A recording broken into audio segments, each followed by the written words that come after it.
Bem, queridos, vamos lá para o texto.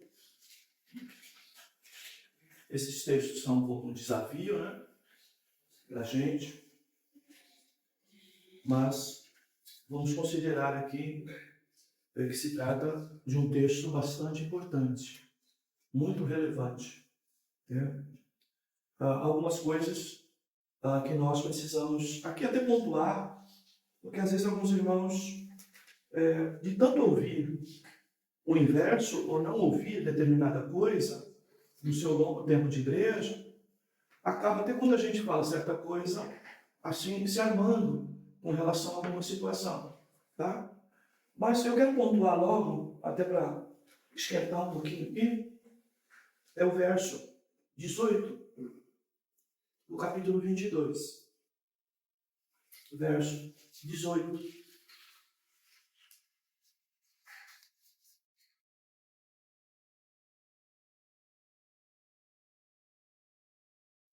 Vejam, este verso aqui, ele é a transparência daquilo que nós falamos com certa frequência aqui, que às vezes um ou outro irmão me aborda assim, meio que receoso, né, da questão que Paulo era considerado o impostor em meio aos judeus.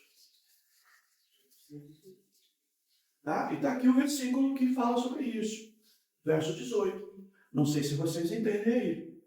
E vi aquele que me dizia: apressa-te e sai logo de Jerusalém, porque não aceitarão o teu respeito, o teu testemunho a respeito de mim, a respeito da conversão. Tá, queridos? Então, essa ênfase aqui. Então, a voz, não é? Ecoa, dizendo então para que Paulo saia rápido de Jerusalém. Por quê? Porque o testemunho que ele ia dar sobre sua conversão na pessoa de Jesus não ia ser aceito, não ia ser recebido. E por isso tanta perseguição dos judeus a Paulo, como temos visto nas muitas aulas aqui, tá, queridos? Então, esta é uma realidade. Eles entendiam e viam que Paulo era um impostor, ou seja, o testemunho que ele dava não era verdadeiro. Aquilo que ele falava a respeito do encontro que teve com Jesus era falso. E por conta disso, ele dava esse testemunho porque tinha uma segunda intenção, tá? E a segunda intenção, o que era?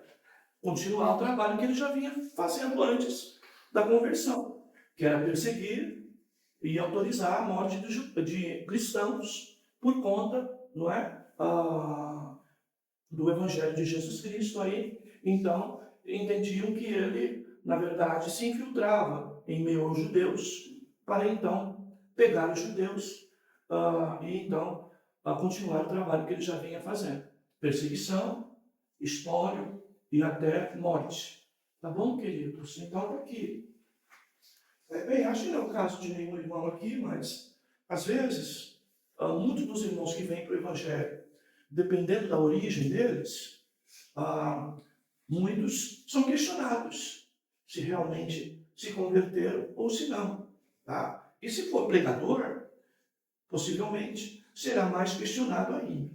Tá bom, queridos? Mas aqui, o trabalho de Paulo, como você vai ver em todo o texto, é uma defesa, não é? A respeito da sua situação, tá, queridos? Mas não tem nada a ver com esses extremos que a gente ouviu nos últimos anos. Me parece que hoje menos, né? Ex-prostituta, ex-ladrão, ex-maconheiro, ex-ladrão, e se dava muito mais ênfase a isso, e o pregador se tornava importante, não pelo que ele pregava, mas por aquilo que ele tinha sido. Então, para ser importante, precisava ser ex alguma coisa, não é? E nós vivemos no Brasil, e isso pegou, tá, irmãos? Essa moda pegou. Hoje, talvez tenha esfriado, né? Mas essa moda pegou, não é? As igrejas faziam verdadeiras campanhas, né? Para trazer essas pessoas para dar testemunho, e aí era 95%, né? Se era ladrão do que ele tinha roubado, né? e 5% ele falava, então, de alguma mudança. Tá? Não é o caso de Paulo. Tá? Apesar de Paulo dar ênfase ao que ele foi, a um perseguidor da igreja, tá? Ele dá ênfase aqui ao seu testemunho, e você vai ver no conteúdo aqui o quanto ele fala da centralidade da mensagem, que é a pessoa de Cristo Jesus. Tá? Bem, aqui nós estamos, Paulo, diante de duas realidades que Jesus viveu. Tá? Jesus, então, foi acusado pelos judeus de blasfêmia por se arrogar Deus. Tá? Então, Jesus foi acusado pelos judeus, por conta disso. Tá? E qualquer um que se julgava, não é, ser Deus, ok, era digno de morte, segundo a lei judaica. E Jesus, então, foi condenado pelos judeus, que a gente chama de condenação religiosa, por conta dessa realidade. E Jesus, então, ele também é acusado pelos romanos, ok? Porque o povo arrogava que ele era rei. Por isso a plaquinha lá, eis aqui, rei dos judeus, na sua crucificação. Então Jesus também é acusado politicamente, porque rei só existia César. À época, o mundo era governado pelos romanos, e o Império Romano, ele não admitia esse tipo de situação, ou seja, todos os governantes tinham que estar submissos a César, ao rei romano, tá, queridos? E qualquer disposição inversa era visto, então, como rebeldia, como rebelião ao governo, tá bom? Então, aqui nós vamos ver as duas situações. E Paulo, então, ele incorre na mesma realidade. Ele, então, é acusado pelos judeus de impostor, e acusado também pelo Império Romano, mais na frente, de provocador, de tumulto, de rebelião e de coisas semelhantes, tá? Aqueles pregando que só Jesus é o Senhor. Então, aqui nós vamos ver essa coincidência, tá? E aqui, então, vai um alerta aos irmãos que não progrediram muito nessa questão de que o cristão, por ser cristão, ele pode ter problema com os religiosos na representação dos judeus. E os cristãos também podem ter problemas, tá, com o governo, tá, na condição, tá, de que o próprio Jesus e o próprio Paulo mostram aqui. Tá, Marcos? Então, nós precisamos entender que nos dois casos, tanto os judeus aqui, eles usam a lei, e aqui os romanos vão usar a lei também para condenar Paulo, não é? Nos dois casos, nós precisamos entender que nós, ao anunciar Cristo segundo as Escrituras, nós poderemos ter essas duas situações. Tá? Então, alguns irmãos, ainda um pouco atrasados na compreensão disso, entendem de que o crente ele deve pregar o Evangelho, que ele deve viver o Evangelho, e que nós não vamos nem aí para as leis que são emitidas, tá? pelas cobranças que eventualmente o governo pode fazer de acordo com as suas instituições. Tá? Mas isso é um problema sério, tá, queridos? Nós temos que lembrar de Mateus 5.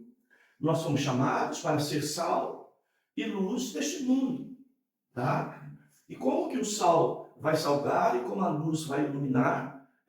A Bíblia diz, se perder essa objetividade, tanto o sal como a luz não serve para nada. É mais ou menos que uma lâmpada dentro de casa que está queimada. Você vai no interruptor, aciona ela. E o que vai acontecer se ela estiver queimada? Tem luz, mas não ilumina. Tá, queridos? O sal é a mesma coisa. Se ele perder a sua capacidade, não é? De dar o tempero, ok? Ele também não vai servir para nada. Tá? Na época, ele era jogado mais sobre o asfalto com neve, para que o sal, então, desfizesse a neve para que as pessoas pudessem caminhar. Por isso que diz que, né, se não salgar, só serve para os homens pisarem. Então, a ideia é essa, tá? Então, queridos, aqui, então, nós temos essa realidade. Então, nós temos hoje, bem verdade, no Brasil, tá? Uma linha de igreja que tem exercido uma tal militância política fora dos padrões bíblicos. Pega algumas coisas boas, tá? Algumas até distorce, outras, né, usa adequadamente para encobrir os seus desejos. E que desejos são esses da igreja presente? O mesmo desejo da igreja católica há anos atrás, que era o poder. Tá? Então, a igreja católica já exerceu poder de governo no mundo inteiro. As suas decisões, tá, eram as decisões definitivas e da mais alta corte no mundo da época. Tá? E aqui nós temos que entender que a igreja, como o próprio Jesus falou, o meu reino não é deste mundo. E aí nós temos uma igreja hoje que quer fazer, né, deste mundo o seu reino. E isso está totalmente contrário às Escrituras, que é a própria situação dos judeus. A gente tem que olhar para os judeus como pessoas que carecem da misericórdia de Deus, da graça de Deus. Tá? Porque debaixo de toda essa pompa de que eles são povo de Deus, tá?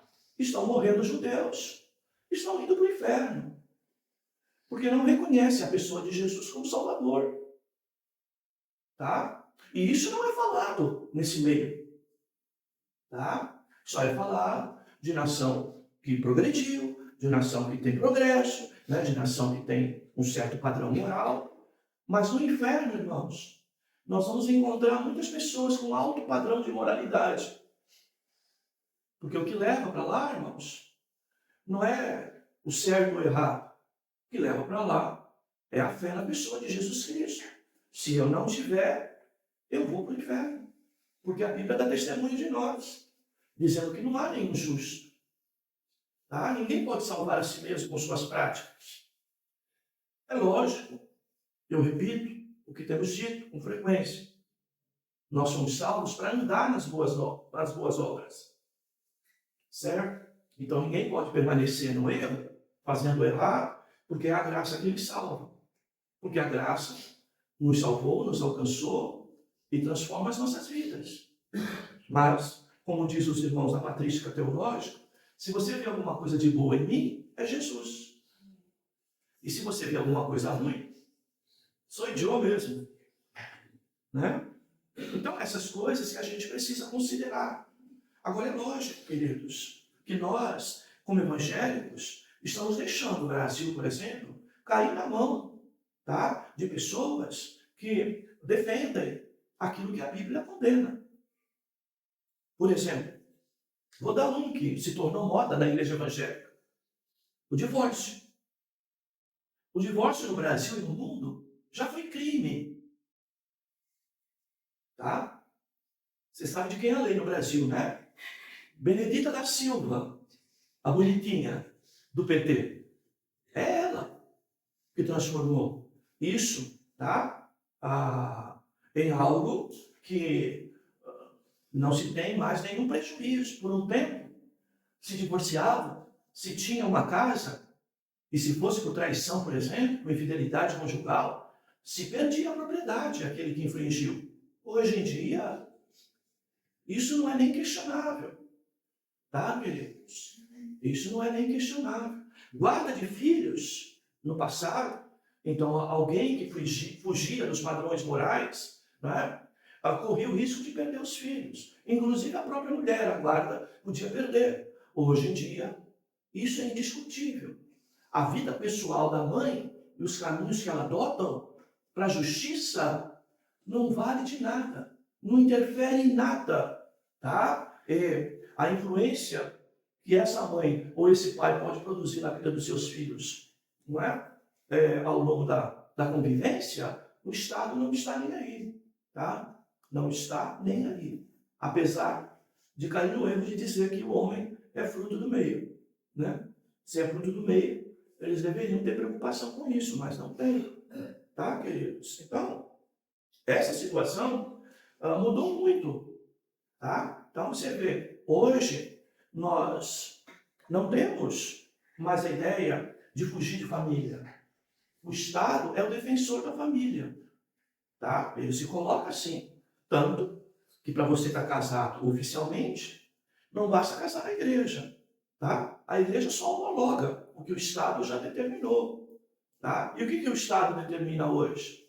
Famílias múltiplas, famílias coloridas, tá? E como defensor dessa família, o que ocorre? O Estado, então, não só autoriza, valida o casamento homossexual e automaticamente, não é, os direitos que um cônjuge chamado do mesmo sexo possa ter, tá? Garante esses direitos e mais, garante o direito do quê?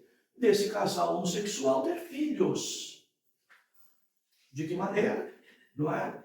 Ou por barriga de aluguel, ou por adoção, tá? E nós estamos vendo essa realidade configurada hoje, tá? E aí eu pergunto para vocês, apesar das muitas críticas que fazemos a ele, porque entendemos que é uma pessoa que visa poder, não é? O pastor Silas Malafaia tem se colocado em audiências públicas, no próprio Senado, tá? Em vários lugares, defendendo princípios bíblicos nisso.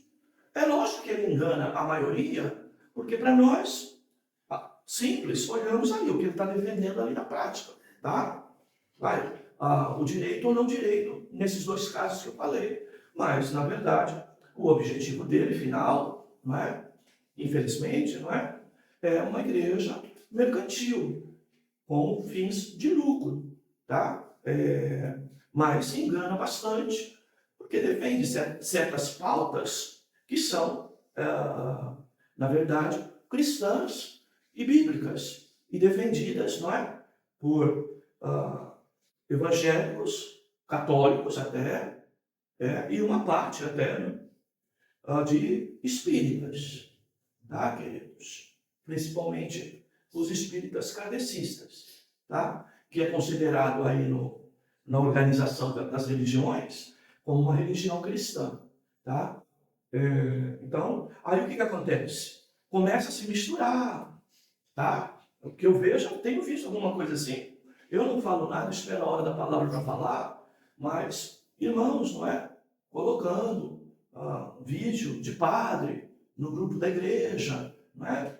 Colocando matéria católica na igreja, no grupo da igreja. E aí eu fico me perguntando, será que esse irmão que coloca isso, ele tem discernimento para saber, tá? Das coisas, tá, irmãos? A ponto de fazer isso e não misturar, inclusive, a sua fé com o modelo deturpado da própria Igreja Católica, tá? Então, é complicado, tá? Seria oportuno, mesmo que seja uma boa colocação, que a gente evitasse. Por quê? Porque nós vamos dando asas para semelhanças, tá? Se tornarem modelo de fé única para nós. Então, você vê aí nessas manifestações pró-Bolsonaro que vimos aí nos últimos anos, tá? Você vai ver católicos unidos com evangélicos. Alguns até kardecistas unidos, em prol das mesmas coisas. E o que acontece isso num campo maior de mensagem? Somos iguais, defendemos as mesmas coisas, tá? E isso aí o que é? É viver ecumenismo. Aquilo que nos separa não é maior do que aquilo que nos une, tá? E evangelho, eu repito, é singular. E nós não podemos entrar nessa. E se entrarmos, temos discernimento das coisas, tá, amados? Porque senão a gente acaba se misturando com coisas em que nós estamos acomodando a mensagem do Evangelho, tá, queridos? É que nem esse negócio de velório aí. Vai pro velório, tem família que é evangélica, outra é TJ, outra é mormon, outro da família é católico, outro é espírita.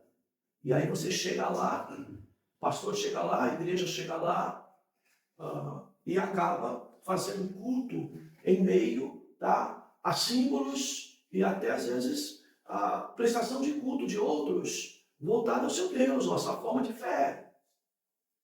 Tá, irmãos? E isso é inadmissível. Ah, mas o que eu vou falar para minha tia, o que eu vou falar para minha prima, o que eu vou falar para o meu irmão? Você vai falar o seguinte: se o morto que está lá, a fé dele era evangélica, o culto tem que ser evangélico. Não tem que atender mais nenhuma outra religião. Fim de papo. Agora, a gente quer atender a todo mundo, de novo. Estamos influenciados pela acomodação. E vamos vivendo ecumenismo. Tá, queridos? Vocês já viram aí, até mesmo a família crente, a pessoa lá, o morto crente, entendeu? Mas eu já sabia que havia pregador de todo tipo de evangelho. Eu caí fora, irmãos.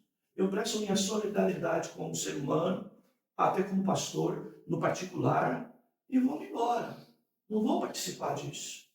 Tá? E é espinhoso, porque você vai sentar no banco dos réus. E aí vem a pergunta: está disposto a sentar por amor a Cristo? Ou por amor ao parente, para não ficar de mal com ninguém? Você senta no banco da acomodação. É essa a realidade. Não é tarefa fácil. Irmão, se crente meia boca, tá cheio, querido. Não sei se é o teu caso. Nem sei se é o meu. Mas é um fato. Nós estamos aproveitando os benefícios do Evangelho.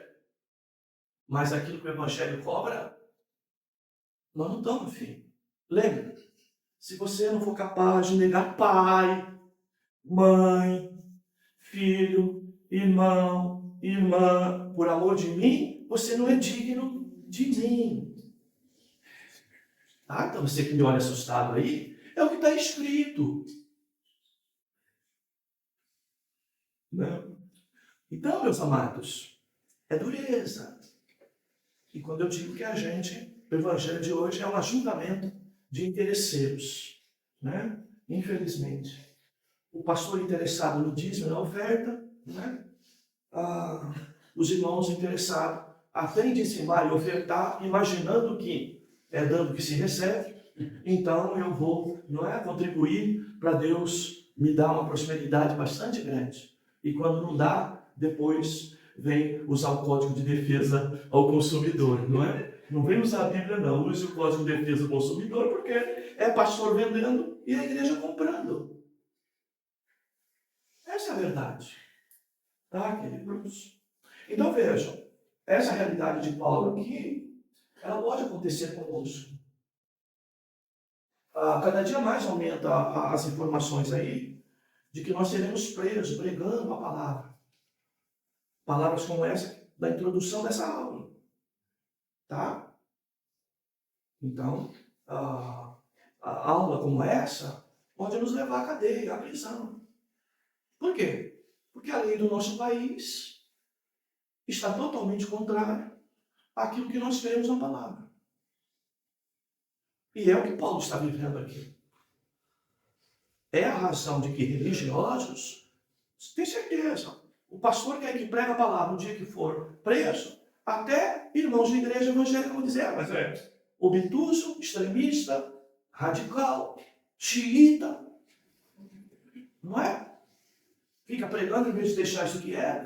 Tem um pastor que nos visita aqui de vez em quando, ele fala, deixa as pessoas fazer errado, prega você a tua palavra e deixa, não é?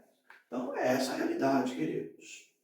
Tá? Mas não há como alguém com a verdade na mão, irmãos, não falar das mentiras. Não há como. Não há como. Então vamos lá, é o que Paulo fala, né? Então Paulo, primeiro, né? Paulo se mostra um exímio orador, né? Verso 40. O comandante lhe deu permissão. Então Paulo, em pé na escada, fez sinal ao povo com a mão. E quando houve silêncio total, ele então falou na língua dos hebreus, é lógico, para hebreus.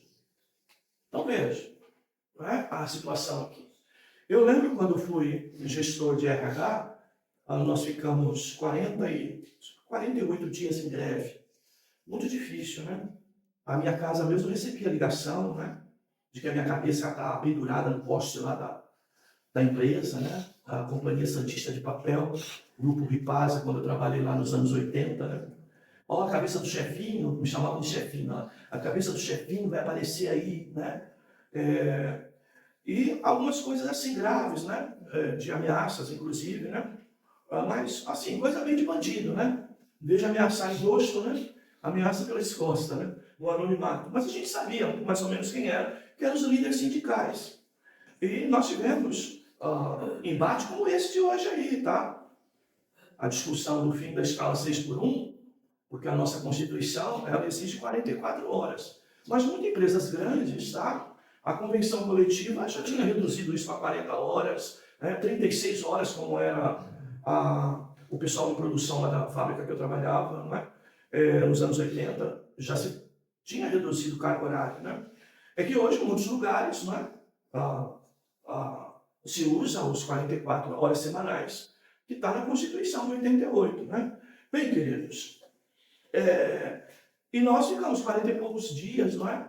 E o meu gerente, não é? Em várias situações, tentando levar uma contraproposta da empresa, e ele não conseguia simplesmente falar, não é? Falava misturado no meio da grande bagunça que sindicalista sabe fazer, faz bastante barulho mesmo, não é? E aí voltava, né? Aí por último, não é? Chegou uma informação, olha, se o chefinho lá, o Luiz, for falar, eles vão ouvir, né? A proposta. Não sei se vão aceitar, mas vão pelo menos ouvir. E eu fui lá, né? Aí eu fui lá, as pernas tremendo, lógico, né? Já saía da portaria da fábrica até o ônibus acompanhado de policial. E aí, então, entrei naquela palestra, né? Lá no centro do sindicato. Nós tinha de tudo. Tinha neguinho fumando cigarro, aquela fumaça toda dentro do auditório, neguinho gritando, assobiando, outro chutando cadeira, não é? Tinha de tudo, entendeu? Eu cheguei, não é? E fui para a tribuna, né? Cheguei na tribuna, então, fiquei parado, olhando para todo mundo, e todo mundo me olhando. Mas não abri minha boca, entendeu? Esperei ouvir o som de um mosquito passando. E aí comecei a falar, tá, queridos? E aí alguém perguntou para mim, como que você faz isso, né? Isso se ensina na escola, não é? Que o melhor caminho é este. Então hoje eu estou quase sem voz, eu fiquei meia hora fazendo tratamento de garganta para poder vir falar hoje. Né? À noite estava sem voz nenhuma. Eu acho que foi o vento que eu peguei ontem, indo lá para São Vicente. Né? Mas, queridos, eu fiquei caladinho. Qual é o princípio aí? Que você, se entrar no meio, você vai ser igual a todos. E se você vai ser igual a todos, e se todos estão falando todos juntos, e se você começar a falar no meio de todo mundo falando, você vai ser mais um falando no meio de todo mundo que já está falando. Então você estabelece um extremo. Qual é o extremo? Falar baixo, como eu estou fazendo aqui hoje. Né? Ou seja, você vai ver que a atenção dos irmãos não se dispersa. Como a gente está num grupo sério, se eu estou falando baixo, sem auxílio de microfone, estou com um problema de voz, vocês vão se esforçar para se concentrar, para me ouvir, porque talvez lá no fundo a voz não esteja chegando tão claro, não é? Então, queridos, e Paulo faz exatamente isso. Paulo chega, levanta a sua mão, espera o silêncio, tá bom? Fez sinal com a mão, tá? Não gritou, fiquem quietos, parem, deixa eu falar, né? Ou na linguagem popular, cala a boca, né? Linguagem que o peão vai entender, não é? Não, Paulo fez o sinal, tá bom? Esperou o silêncio, e aí começou a falar. E falar em quê? Em línguas estranhas? Não. Falar em grego? Não. Falar em hebraico, porque o povo que ouvia era hebreu. Tá, queridos? Então, esta é a ênfase aqui. Então, aqui é um princípio de oratória. Os irmãos aí que, não é? De repente até gostariam de falar e não falam, não é? Por conta do medo, do receio, né? Para mim é fácil, né? Que falo desde os 12, então é mole, né? Então, mas, veja, aqui há um princípio de oratória, tá? A minha mãe, queridos, era assim, tinha uma vizinha lá, que a criança aprontava, ela gritava, gritava. Ela pegava o carro de vassoura, saía pela rua, correndo atrás da criança, para pegar a criança, para dar uma surra na criança. A minha mãe só fazia isso. Luizinho, vem aqui. Ela só esticava um pouquinho, né, como eu já disse para os irmãos. Luizinho. Quando eu vi esse Luizinho, já sabia. Vem cá. Sentava. Me punha numa das pernas dela, de bumbum para cima, e dizia para mim, abaixa o short. Eu ia fazer. Eu estava dando autorização para ela fazer o que ela tinha que fazer. Entende? E receba, nego. Recebe.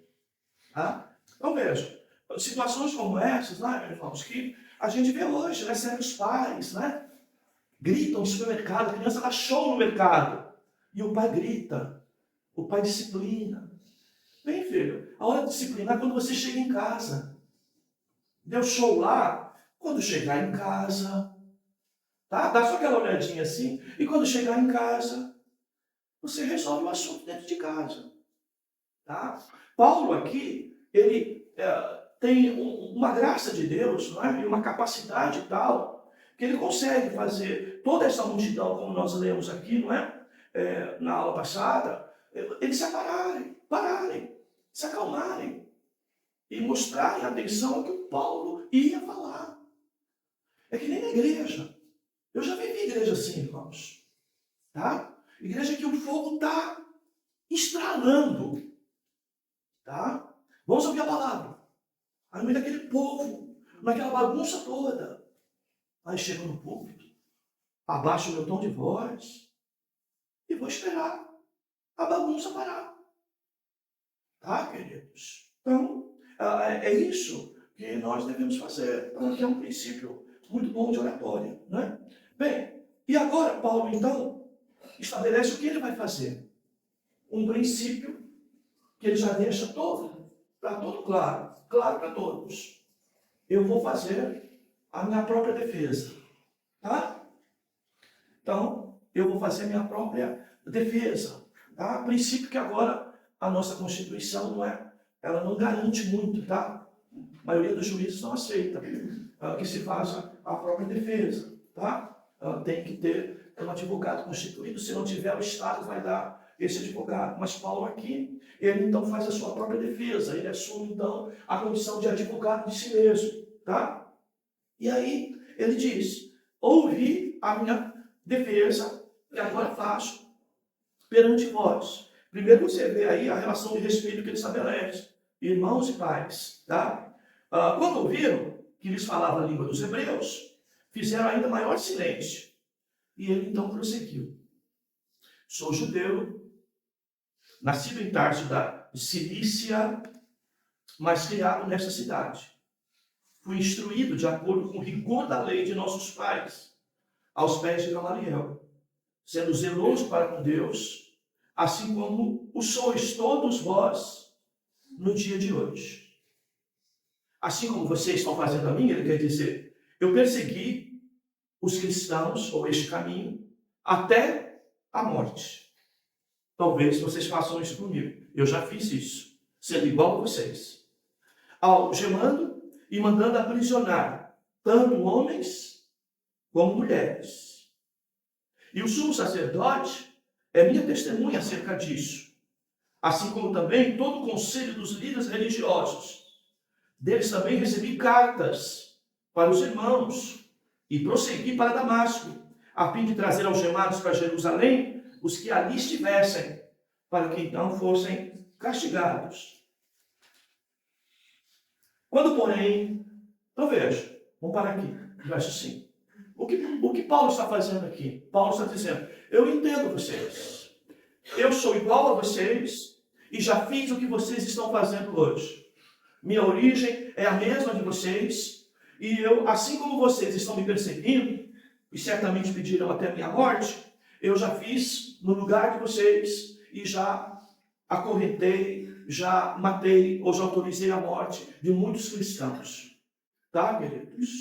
Aí ele diz, por que eu mudei? Né? Quando, porém, estava a caminho, e já próximo de Damasco, por volta do meio-dia, de repente do céu brilhou uma intensa luz ao meu redor. Caí por terra e ouvi uma voz que me dizia: Saulo, Saulo, por que me persegues? Ele foi entender e estava tentando passar a ideia de que perseguir a igreja é perseguir a Cristo. Tá, amados? Por isso que a gente nunca deve esquecer, quando a gente tem convicção do Evangelho e da verdade, temos que entender que a nossa palavra, tá? Que a nossa pregação, se ela trazer algum tipo de prejuízo a nós, tá? Nós precisamos entender que estão perseguindo a Cristo. Tá? Bem, aí caí por terra, ouvi uma voz que dizia: Saulo, Saulo, por que me persegues? Eu respondi: quem és tu, Senhor? Ele me disse: eu sou Jesus, o Nazareno, a quem persegues. E os que estavam comigo viram a luz, mas não entenderam a voz daquele que falava comigo. Vão entendendo aí? Então eu disse: Senhor, que farei? E o Senhor me disse: levanta-te, vai para Damasco, onde te será dito tudo o que precisas fazer. Como eu não enxergava nada por causa do esplendor daquela luz, cheguei a Damasco guiado pela mão dos que me acompanhavam. Tá? Vamos parar aqui para a gente entender alguns pontos aqui. Isso aqui, irmãos, é um texto da revelação de Cristo a alguém. Primeiro, tinha Paulo e tinha outros que estavam acompanhando. Tá? Veio uma luz e uma voz. Tá?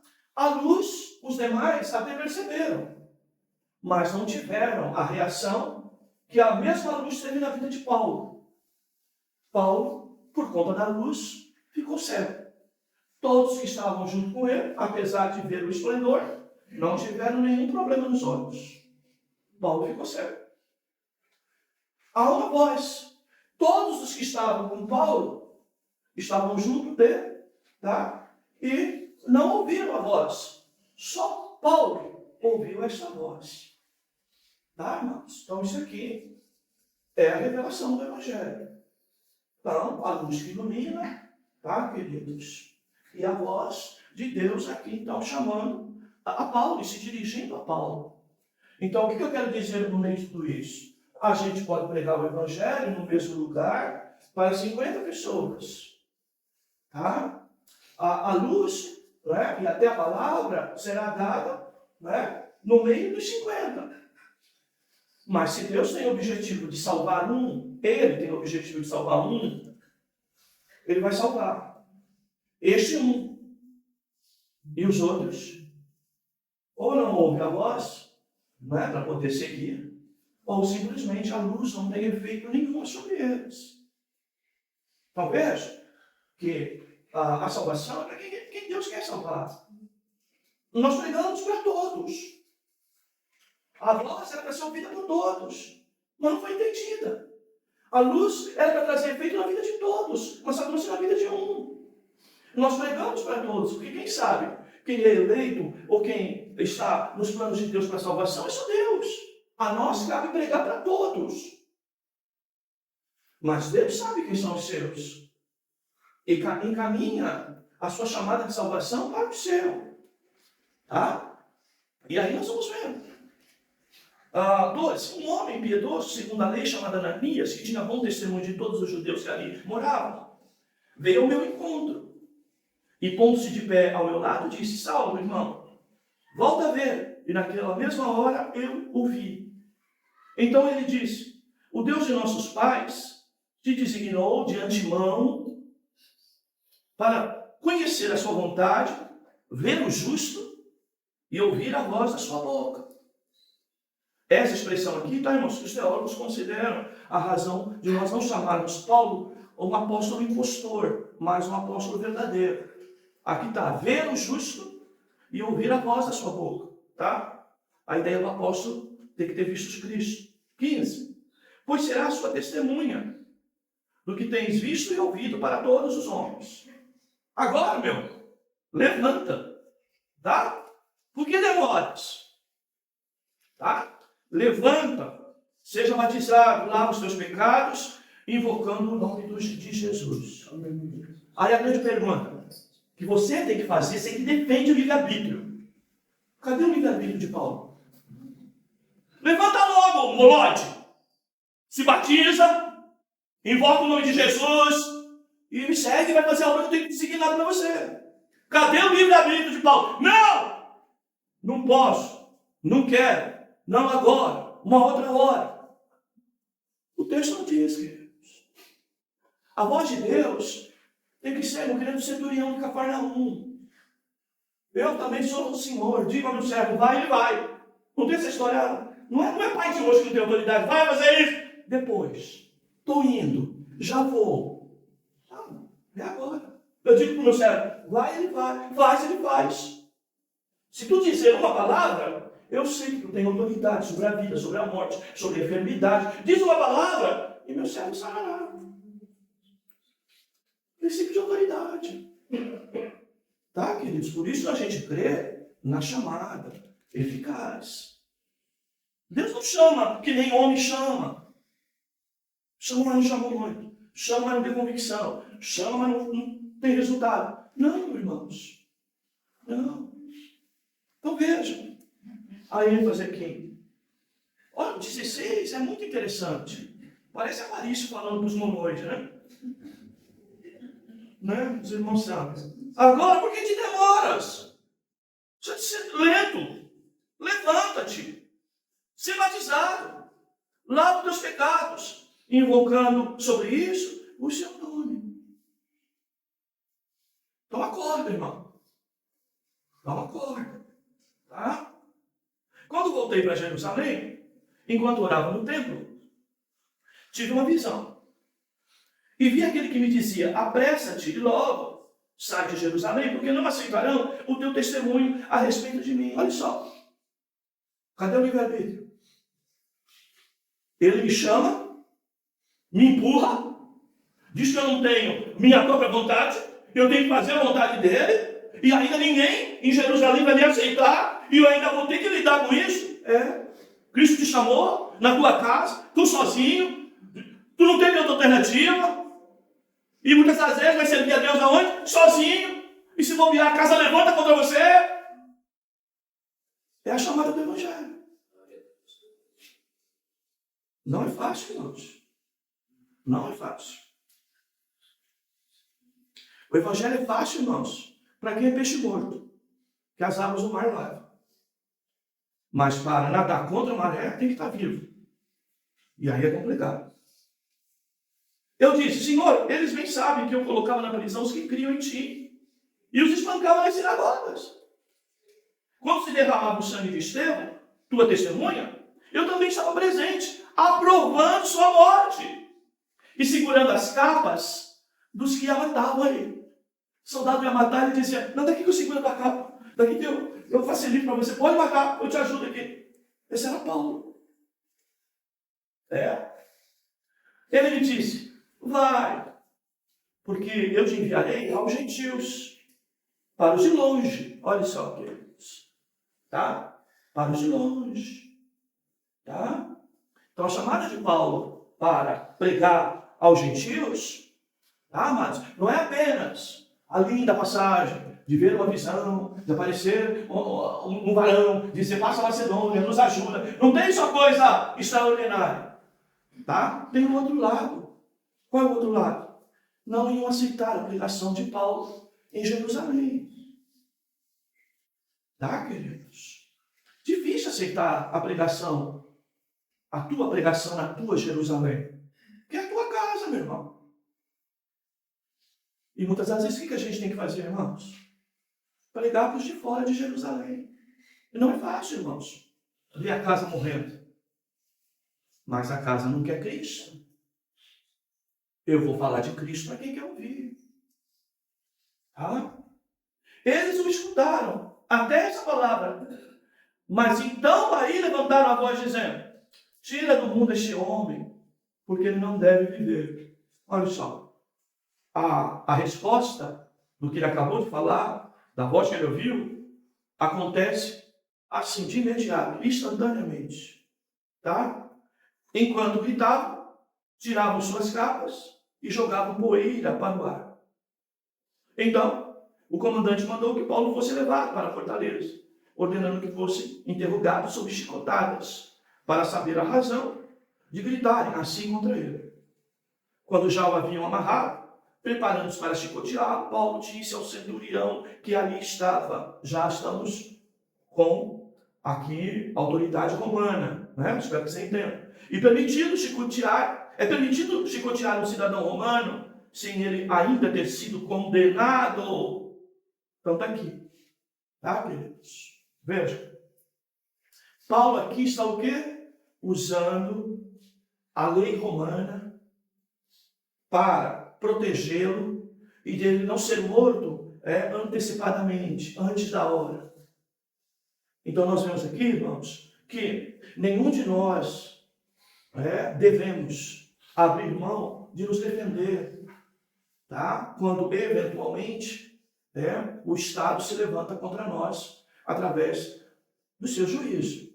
Então aqui está um exemplo de Paulo, tá? Então Paulo estabelece: olha, eu não tenho direito ao trânsito e julgado, eu não tenho direito ao contraditório, eu não tenho direito a um julgamento justo e adequado. Como vocês já vão me dar fazer eu pagar algo por uma sentença de um julgamento que ainda nem foi estabelecido? Era o direito que o cidadão romano tinha. E ele, então, aqui se apega a isso. Tá, amados? Veja, Paulo poderia deixar. Não, Deus que julgue. Tá, irmãos? A gente precisa ter aqui a cautela e o cuidado de entender. Se Deus deixou médicos, vamos no médico. Se tem remédio para tomar, vamos tomar remédio. Mas a gente não deixa de crer em Deus. Tá? Não é porque tomamos o remédio e vamos ao médico que deixamos de crer de que Deus possa nos curar. Tá? Não é porque utilizamos de um direito legal que temos que estamos dizendo que Deus é que julga a nossa causa. Tá? Então, aqui está um princípio que nós devemos entender. E aí, ouvindo isso, o centurião foi até o comandante e o avisou, dizendo: o que estás fazendo? Este homem é cidadão romano. Tá? Então o comandante veio e lhe perguntou: dize-me, tu és cidadão romano? Ele respondeu: sou.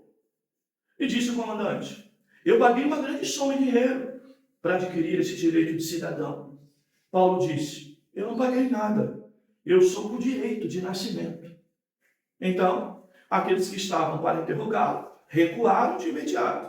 Até mesmo o comandante, quando soube que Paulo era cidadão romano, ficou com medo, pois o havia amarrado e nem isso deveria e poderia fazer.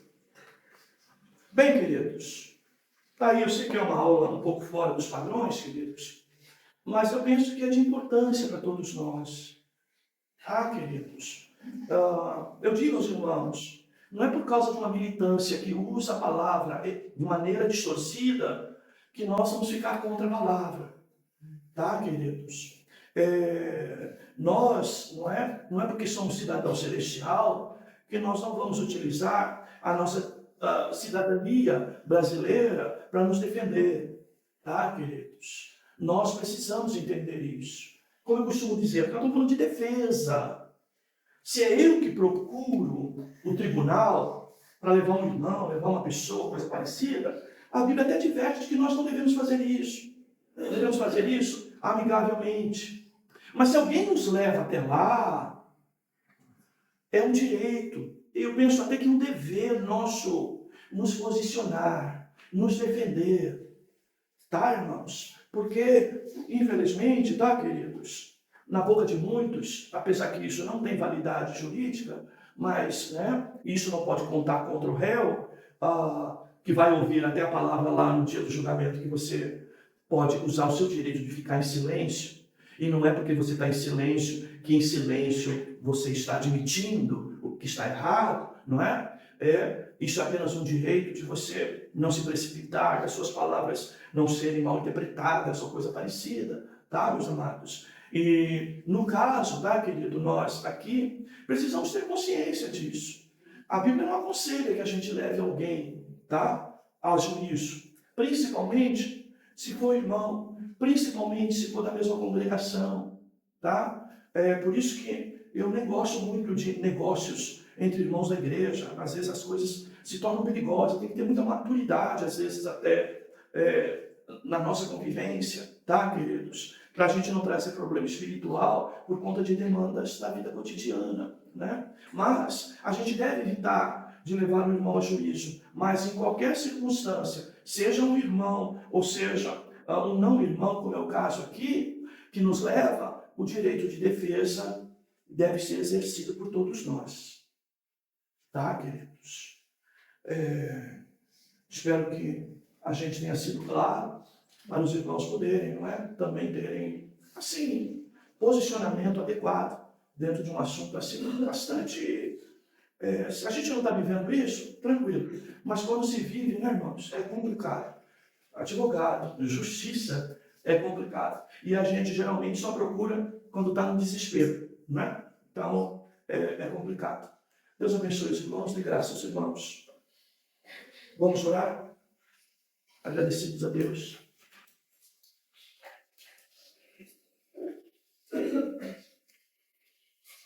Vamos ficar de pé? Aproveite e já pegue sua oferta também. Aquilo que você separou para ajudar na obra de Deus. Faça isso voluntariamente, crendo no Senhor, não é? Recebe com alegria, não é? Aqueles que dão voluntariamente. Senhor, obrigado pela tua palavra. Obrigado, Senhor, pelo teu cuidado para com as nossas vidas. Cremos que a tua palavra é poderosa para dar graça a cada um dos teus filhos. Oramos, Senhor, pedindo a tua proteção sobre todos nós. Nos ajuda. Se alguém aqui está em situações de conflito, de demandas jurídicas, que tu nos dê a graça, Senhor, ó Deus, de agir de acordo com a tua palavra, de acordo com a lei dos homens, nunca fugindo da verdade. Pedimos a tua bênção sobre nós. Fazemos isso em nome de Jesus. Amém. Amém.